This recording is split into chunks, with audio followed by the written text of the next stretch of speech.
मेरा नाम है निधि पांडे और मैं एक आहार एवं पोषण विशेषज्ञ हूँ। मजबूत हड्डियां भला कौन नहीं चाहता।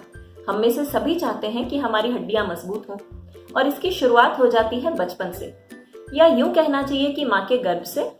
यही रीजन है कि प्रेग्नेंट महिलाओं को कैल्शियम के सप्लीमेंट्स दिए जाते हैं। पर क्या हड्डियां मजबूत रहने के लिए सिर्फ कैल्शियम जरूरी है? ऐसे बहुत सारे फैक्टर्स हैं जो आपकी हड्डियों की स्ट्रेंथ और उनकी लॉन्ग लाइफ के लिए बहुत जरूरी रहते हैं। सबसे पहला है आपका पोस्चर। आप कैसे उठते हैं, बैठते हैं, चलते हैं। बहुत झुक के तो नहीं चलते। आप जिस तरह से बेंड होते हैं, कहीं वो तरीका सही या गलत तो नहीं। ये सारी चीजें ये डिटरमाइन करती हैं कि लॉन्ग टर्म में आपकी बोन्स की हेल्थ कैसी है। दूसरा, व्यायाम। हम सभी को सप्ताह में 6 दिन, 5 दिन या कम से कम 4 दिन का व्यायाम जरूर करना चाहिए। यदि आप नहीं करते हैं तो धीरे धीरे शुरुआत कीजिए। यदि कर रहे हैं तो उसी टाइम ड्यूरेशन के व्यायाम का कंसिस्टेंसी मेंटेन कीजिए। यदि आप आधे घंटे का व्यायाम करते हैं तो 3 महीने तक आधे घंटे का व्यायाम ही कीजिए। जब बॉडी यूज्ड टू हो जाए तब उसको बढ़ाइए।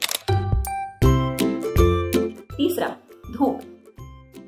अब ये तो हम सभी जानते हैं कि अगर आपके शरीर में पर्याप्त मात्रा में विटामिन डी नहीं है तो चाहे आप कितना भी कैल्शियम, फास्फोरस एक्सेट्रा खा लें, आपकी हड्डियां मजबूत नहीं होंगी, क्योंकि ये मिनरल्स आपके शरीर में यूटिलाइज नहीं होंगे। तो धूप में कितनी देर बैठना चाहिए? कम से कम 20 से 30 मिनट पर डे। यदि इससे ज्यादा भी आप धूप में समय बिता सकते हैं तो बहुत अच्छी बात है। बच्चों को धूप में खेलने जरूर भेजिए, ये उनकी हड्डियां मजबूत करेगा। चौथा, ऐसे कौन से न्यूट्रिएंट्स हैं जो हमारे शरीर में जरूरी हैं बोन डेंसिटी के लिए?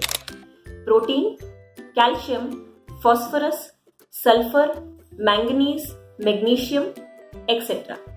तो यदि आपकी डाइट में ये सारे न्यूट्रिएंट्स कहीं ना कहीं मौजूद हैं तो आपकी बोन मिनरल डेंसिटी बहुत अच्छी रहेगी।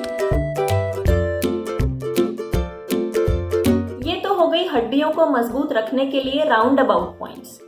आइए जानते हैं 5 ऐसे खाद्य पदार्थ जिन्हें यदि आप रेगुलरली खाते रहते हैं, कंज्यूम करते रहते हैं, तो आपकी हड्डियां लॉन्ग ड्यूरेशन तक हेल्दी रहेंगी। सबसे पहला है दूध और दूध से बने हुए पदार्थ। यदि आपको दूध पीना अच्छा लगता है तो हल्दी वाला दूध लीजिए। हल्दी, अदरक, काली मिर्च, सौंठ वाला दूध कंज्यूम कीजिए। दूध में शहद डाल के भी ले सकते हैं। बच्चों को यदि आप कुछ न्यूट्रिशियस देना चाहते हैं तो रेडीमेड मिल्क सप्लीमेंट्स के बजाय ड्राई फ्रूट्स का पाउडर बना के उसको दूध में मिक्स करके दीजिए, या फिर खजूर का शेक बना के दीजिए। ऐसे करके आप दूध को थोड़ा इंटरेस्टिंग और न्यूट्रिशियस बना सकते हैं। मान लीजिए आपको दूध सूट नहीं करता तो फिर आप पनीर यूज कर सकते हैं। उसको ग्रेवी में यूज कर लीजिए, पनीर को सूखा कंज्यूम कर लीजिए, भुर्जी बना लीजिए, किसी सब्जी में ऐड ऑन कर दीजिए, या फिर सिर्फ ऐसे ही सैलेड में ऐड ऑन कर दीजिए। मान लीजिए दूध और पनीर दोनों ही आपको नहीं अच्छा लगता, तब आप ले सकते हैं दही या मठा या मीठी लस्सी। इनमें से सारी चीजों के कॉम्बिनेशन में प्रोटीन बहुत ही अच्छी मात्रा में आपके शरीर में मिलता है, और यदि आपका मेटाबॉलिज्म अच्छा है तो आपका शरीर उसको बहुत अच्छे से यूटिलाइज भी कर सकता है। और यदि आप नियमित रूप से व्यायाम करते रहे हैं तो सप्ताह में एक बार घर पे बनाई हुई रबड़ी या खीर भी आप कंज्यूम कर सकते हैं। है ना अच्छी बात? अब हम चलते हैं दूसरे खाद्य पदार्थ की तरफ। तिल, सफेद तिल और काला तिल। तिल ट्रेडिशनली हमारी बहुत सारी रेसिपीज में वैसे भी यूज होता है, पर क्या आप जानते हैं काला तिल यानी कि ब्लैक सेसमे सीड्स सफेद तिल से कहीं ज्यादा न्यूट्रिशियस होता है। चाहे वो मिनरल डेंसिटी की बात हो, चाहे प्रोटीन्स की बात हो, चाहे एसेंशियल फैटी एसिड्स की बात हो। तिल हर एज ग्रुप के लोगों को सूट करता है। तिल को आप कैसे कंज्यूम कर सकते हैं? नॉर्मली तिल को आप बघार में यूज कर सकते हैं। भुना हुआ तिल बनी हुई चीजों में ऊपर से गार्निशिंग में यूज कर सकते हैं। भुना हुआ और पीसा हुआ तिल दाल में ऐड करके दाल को थोड़ा गाढ़ा बनाया जा सकता है, या फिर रोटी के आटे में गूंथ सकते हैं। और तिल गुड़, तिल की चिक्की या तिल के बने हुए लड्डू, ये तो हम सभी के फेवरेट रहते ही हैं। ध्यान रखिएगा कि यदि तिल का जरूरत से ज्यादा कंजम्पशन होता है तो कई लोगों में इसकी वजह से दस्त भी हो जाते हैं। तो यदि आपको ऐसी कोई शिकायत होती है तो तुरंत तिल का कंजम्पशन कम कर दीजिए या बंद कर दीजिए, और धीरे धीरे जैसी आपकी सूटेबिलिटी है उस हिसाब से लीजिए। अब तिल में क्या न्यूट्रिशन है? हमने जितने न्यूट्रिएंट्स की बात की थी ये सारे तो हैं ही, इसके अलावा तिल एंटी एजिंग भी है, यानी यदि रेगुलरली आप तिल कंज्यूम करते हैं तो आपकी स्किन बहुत अच्छे से ग्लो करेगी। और ये आपकी इम्यूनिटी को भी बढ़ाता है, मतलब मजबूत हड्डियां, सुंदर शरीर और स्वस्थ शरीर, है ना अच्छा इंग्रेडिएंट। अब हम आते हैं तीसरे इंग्रेडिएंट की तरफ, खसखस। दिखने में ये बहुत ही छोटा रहता है, पर यदि हम न्यूट्रिएंट डेंसिटी की बात करते हैं तो खसखस अच्छे फूड प्रोडक्ट्स को काफी पीछे छोड़ देता है। खसखस में एंटी कैंसर एक्टिविटी है, इम्यूनिटी बूस्टिंग एक्टिविटी है। यदि आपको नींद नहीं आने की समस्या है तो ये इसको भी ठीक करता है। इसमें वुंड हीलिंग प्रॉपर्टीज है, यानी किसी भी तरह की चोट क्यों न लग जाए, उस चोट के ठीक होने की प्रोसेस को ये स्पीड अप कर देता है। खसखस को कहाँ और कैसे यूज किया जा सकता है? खसखस को ट्रेडिशनली कुछ एक सब्जियों में बघार में यूज करते हैं, कुछ चीजों में गार्निशिंग में यूज किया जाता है। खसखस एक मेजर इंग्रेडिएंट होता है व्हाइट ग्रेवीज का। तो यदि आप व्हाइट ग्रेवी बनाने के आदी हैं या यदि घर में ये सबको पसंद है तो इसमें थोड़ा सा खसखस जरूर ऐड कीजिए। और खसखस का हलवा, सुनते ही मुंह में पानी आ गया ना। खसखस का हलवा बहुत ही न्यूट्रिएंट डेंस चीज है, पर ये कैलोरी डेंस भी है।